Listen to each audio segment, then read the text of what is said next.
আমি সবাইকে কঠোরভাবে আমি হুঁশিয়ারি করে দিতে চাই যে এখানে অহেতু অন্যায় করে কারোর উপরে জোর জবরদস্তি যদি কেউ করেন সেটা তার নিজ দায়িত্বেই করবেন।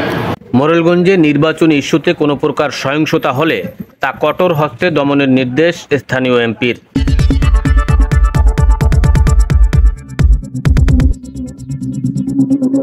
বাগেরহাট ৪ আসনের সংসদ সদস্য এইচ.এম. বদিউজ্জামান সোহাগ বলেছেন, উপজেলা নির্বাচন পরবর্তী সহিংসতা ও ব্যক্তিগত পারিবারিক জমিজমা এবং মৎস্যঘের সংক্রান্ত বিরোধকে নির্বাচনী ইস্যু সৃষ্টি করে কোথাও কোনো প্রকার সহিংসতা করা হলে তার দায়ভার তাদেরকেই নিতে হবে। এলাকায় আইনশৃঙ্খলা নিয়ন্ত্রণে এসব সহিংসতা কঠোর হস্তে দমনের জন্য প্রশাসনের প্রতি নির্দেশনাও দিয়েছেন তিনি।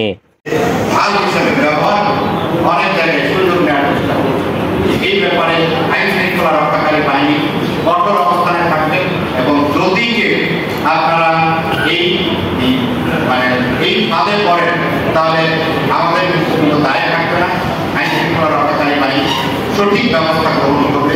সেই ব্যাপারে আমি সবাইকে কঠোরভাবে আমি হুঁশিয়ারি করে দিতে চাই যে এখানে অহেতু অন্যায় হবে কারোর উপরে জোর জবরদস্তি যদি কেউ করেন সেটা তার নিজ দায়িত্বেই করবেন।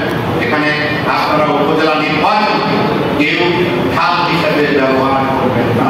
রোববার বেলা 11টায় উপজেলা সভাকক্ষে নির্বাহী অফিসার এস.এম. তারেক সুলতানের সভাপতিত্বে আয়োজিত অনুষ্ঠানে 23 জন সুবিধাভোগীকে 1,23,000 টাকার চেক ও 16 জন মৎস্যজীবীর মাঝে 16টি বকনা বাছুর বিতরণকালে বাগেরহাট 4 আসনের সংসদ সদস্য এইচ.এম. বদিউজ্জামান সোহাগ আরও বলেন, ঘূর্ণিঝড় রেমালে এ অঞ্চলের মৎস্য সেক্টর, রাস্তাঘাট, বসতবাড়ি, গাছপালার ব্যাপক ক্ষয়ক্ষতির বিষয়ে ইতিমধ্যে তালিকা করে সংশ্লিষ্ট অধিদপ্তরে পাঠানো হয়েছে। প্রধানমন্ত্রী শেখ হাসিনার ঘূর্ণিঝড়ে ক্ষতিগ্রস্ত মানুষের সহযোগিতা করার পরিকল্পনা রয়েছে। ক্ষতিগ্রস্ত মানুষের পাশে আমাদের সরকার বিভিন্নভাবে আমাদের পিআর এবং জিআরের খাদ্য সহায়তা দিয়ে মানুষের পাশে রয়েছে। আমরা রিপেয়ার করতে পারি সেই ব্যাপারে আমাদের সরকারের সুদৃষ্টি রয়েছে। আপনারা সবাই আমাদের শেখ হাসিনার জন্য দোয়া করবেন। আমাদের এই বকনা বছরগুলো দেওয়া যারা কারোর সাথে বসে থাকে তখন এই বকনা বছর লালন পালন করে তার সাথে এখান থেকে। আয়োজিত অনুষ্ঠানে স্বাগত বক্তব্য রাখেন সিনিয়র উপজেলা মৎস্য কর্মকর্তা বিনয় কুমার রায়।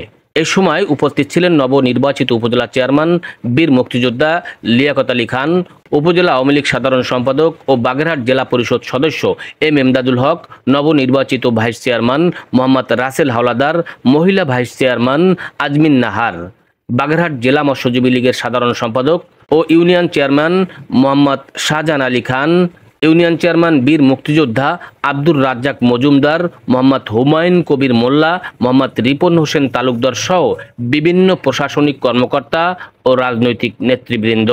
মোহাম্মদ আলামিন শেখ, দৈনিক দক্ষিণ বার্তা, মোরেলগঞ্জ।